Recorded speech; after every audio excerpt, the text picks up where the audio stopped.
नमस्कार, मैं डॉक्टर सलील उप्पल, DM neurologist, senior consultant, उप्पल neuro hospital, Amritsar से। आज हम एक बहुत ही गंभीर टॉपिक जिसको मिर्गी बोलते हैं या दौरा बोलते हैं उसके बारे में डिस्कस करेंगे।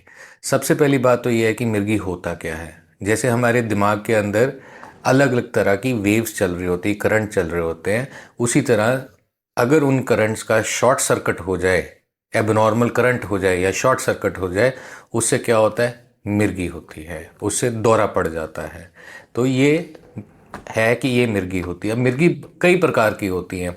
सबसे जो मोस्ट कॉमन जौन सी है उसमें क्या होता है कि हाथ पैर कांपना होता है, उसके बाद आंखें ऊपर हो जाती हैं, फिर दंदल पड़ जाती है, मुंह से झग निकलना शुरू हो जाती है या साइड से जीभ टुक जाती है। तो और बाद में बीच में पेशाब भी निकल जाता है, लैट्रिन भी निकल सकती है। और दूसरा उसके बाद या तो उल्टी आ जाती है या बेहोश हो जाते हैं। जब बेहोशी होती है तो बेहोशी तकरीबन 2 से 3 मिनट की से लेके 5 से 10 मिनट तक भी इंसान बेहोश रह सकता है। फिर काफ़ी नॉर्मल बच्चों में, जो छोटे बच्चे होते हैं जो स्कूल जाते होते हैं, उनमें भी एक तरह की मिर्गी होती है जिसमें वो क्या होता है, बिल्कुल 1 सेकंड के लिए, 3 सेकंड के लिए, 30 सेकंड के लिए बिल्कुल ही पॉज हो जाते हैं। बहुत अक्सर बच्चा नोट नहीं कर पाता और बहुत अक्सर देखा जाता है कि उसमें क्या होता है कि बच्चा एकदम पढ़ रहा होता है ब्लैक बोर्ड पे और सुन्न हो जाता है। तो वो टीचर देखती है कि ये ध्यान नहीं देता पढ़ाई में, या बच्चा सोचता है कि उसको समझ नहीं आती, बट उसको उस टाइम पे वो दौरा पड़ रहा होता है।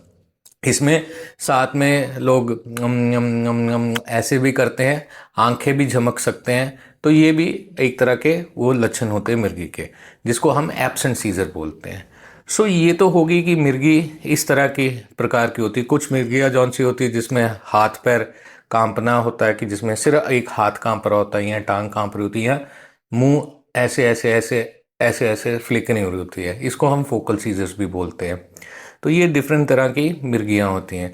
फिर लोग कहते हैं कि मिर्गी का इलाज है, बिल्कुल है। टाइमली एक न्यूरोलॉजिस्ट को दिखाया जाए तो मिर्गी का इलाज है। कुछ वक्त तक दवाई खानी पड़ती है और उसके बाद जौन सा है, मिर्गी से आप फ्रीडम मिल सकती है। तो ये है कि मिर्गी की दवाई बट प्रॉपरली टाइम से खानी पड़ती है, एक ड्यूरेशन होती है, नागा नहीं डालना होता है दवाई में, दवाई मिस नहीं करनी होती है, या उसके साथ कोई होम्योपैथी दवाई या वो चीज़ें नहीं खानी होती है।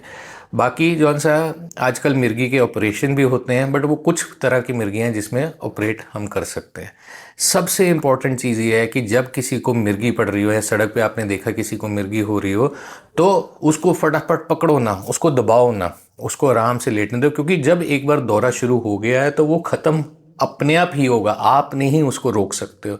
तो बेटर है कि मरीज का साथ दो, उसके कपड़े खोल दो, फटाफट हवा आने दो, पूरा गैप डाल, पूरा घेरा डाल के ना बैठ जाओ मरीज के आसपास। अगर वो कांप रहा है तो उसको कांपने दो, उसको बाद में साइड दिलवानी है जब उसके मुंह से झग निकलने लगे। क्योंकि पहले साइड दिलवा दोगे तो मोढ़ा नीचे ज़मीन पर लगेगा और वो फ्रैक्चर हो जाएगा।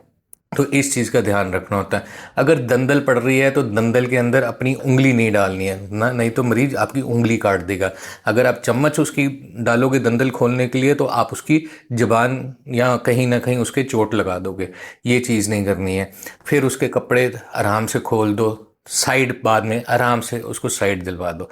और मेहरबानी करके किसी को, लोग कहते हैं कि उसको जूती सुंघा दो, उसको प्याज सुंघा दो, ये चीज़ों से मिर्गी नहीं रुक सकती है। तो मिर्गी जो शुरू हुई है उसने अपने आप ही ख़त्म होना है।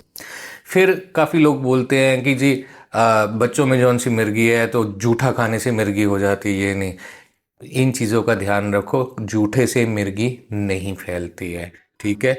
बच्चा एक दूसरे बच्चे मिर्गी वाले बच्चे के साथ एक प्लेट में खाना भी खा सकता है, खेल भी सकता है, सो भी सकता है। सो मिर्गी कोई छुआछात की बीमारी नहीं है। लास्ट, मिर्गी का इलाज है, टाइमली उसका इलाज करवाया जाए और कुछ टाइम के बाद उसकी दवाई बंद भी हो सकती है। धन्यवाद।